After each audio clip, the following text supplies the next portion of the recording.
آج ہم نے جو تعصبات پالے، یہ پنجابی ہے، یہ سندھی ہے، یہ بلوچی ہے، یہ پٹھان ہے، یہ فلان ہے، یہ فلان ہے۔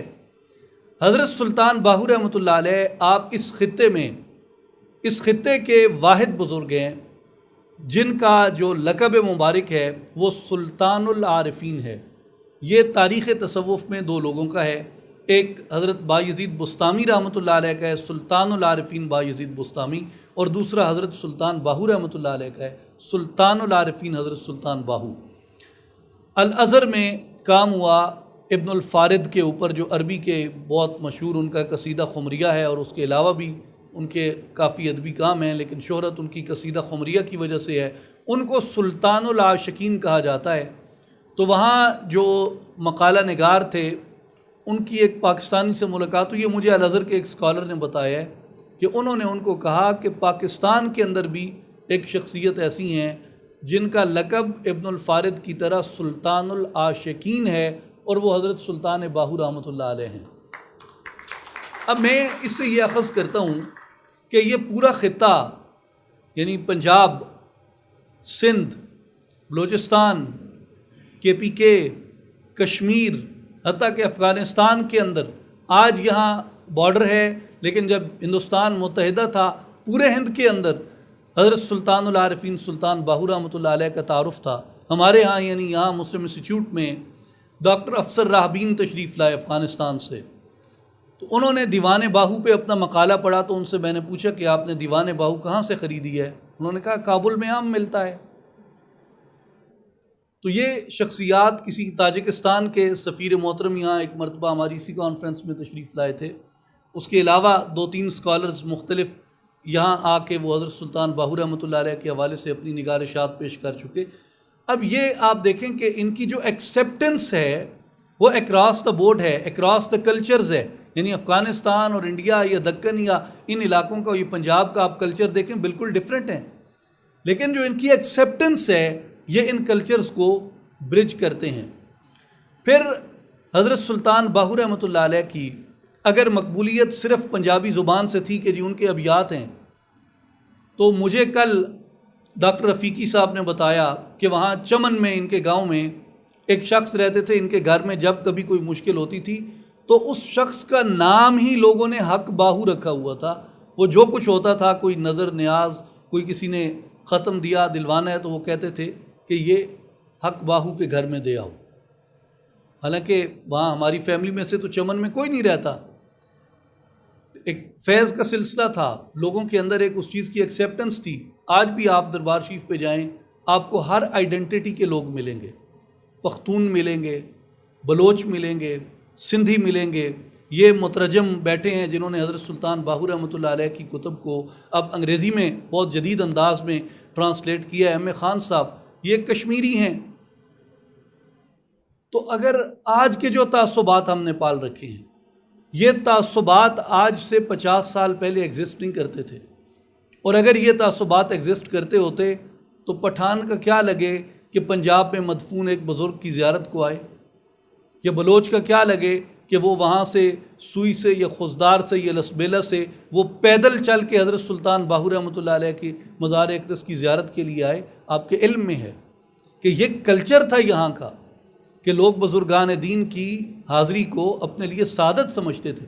یعنی امام ابن حبان جو محدثین میں بہت بلند رتبہ ہے، آپ نے اپنی کتاب الثقات میں لکھا ہے کہ میں جب طوس میں قیام پذیر تھا تو مجھے کوئی بھی مشکل ہوتی تھی، میں امام علی رضا کے روضہ اقدس پہ جاتا تھا، فاتحہ پڑھ کے اللہ تعالیٰ سے دعا کرتا تھا، اس مقام برکت سے میری دعا قبول ہوتی تھی۔ امام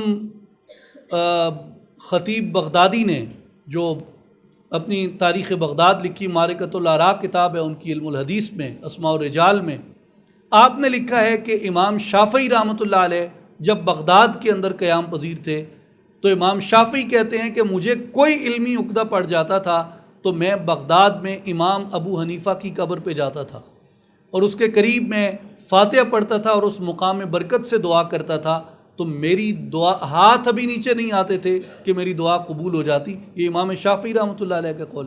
اسی طرح محدثین کا، فقہاء کا ایک پوری طویل اس طرح کی یہ روایت ہے سب سے، جیسے صاحبزادہ محمد شہزاد سلطان صاحب نے فرمایا کہ یہ مین سٹریم اسلام تھا، لوگوں کے اندر اس برکت کی تاثیر تھی۔ تو آپ پنجاب کا کوئی گاؤں آپ نام لیں، وہاں سے لوگ جاتے تھے، روایت تھی بزرگان دین کی حاضری کو۔ تو اسی طرح کے پی سے، بلوچستان سے، سندھ سے لوگ اپنی عقیدت کے اظہار کے لیے آتے تھے۔ تو ان شخصیات سے میں یہ اخذ کرتا ہوں کہ ہماری قومی یکجہتی ہے، ہماری قومی وحدت ہے۔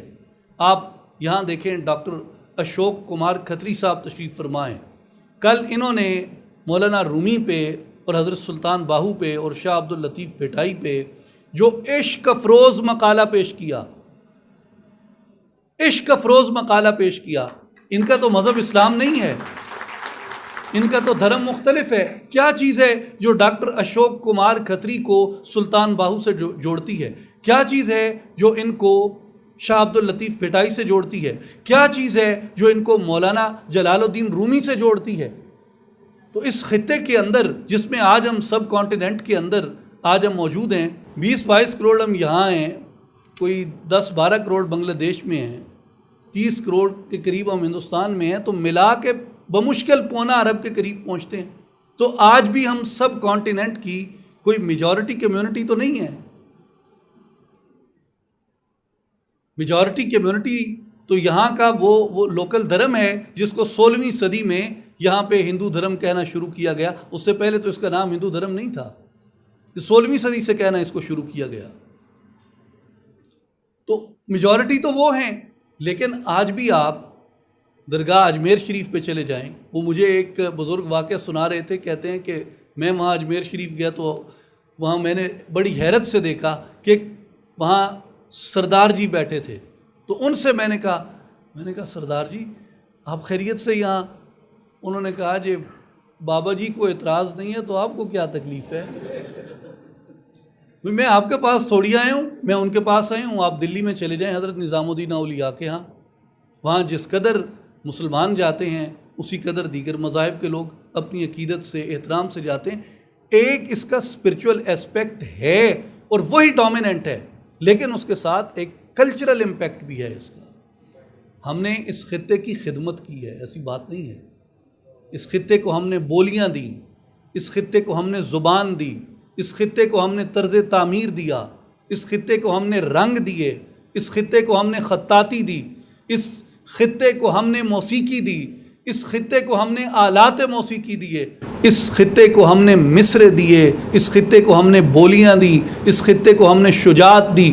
اور ششی تھرور کی کتاب آپ اگر دیکھیں era of darkness British Raj in India, اس میں وہ کہتا ہے کہ اورنگزیب کے ٹائم میں 29% of global G D P belongs to India.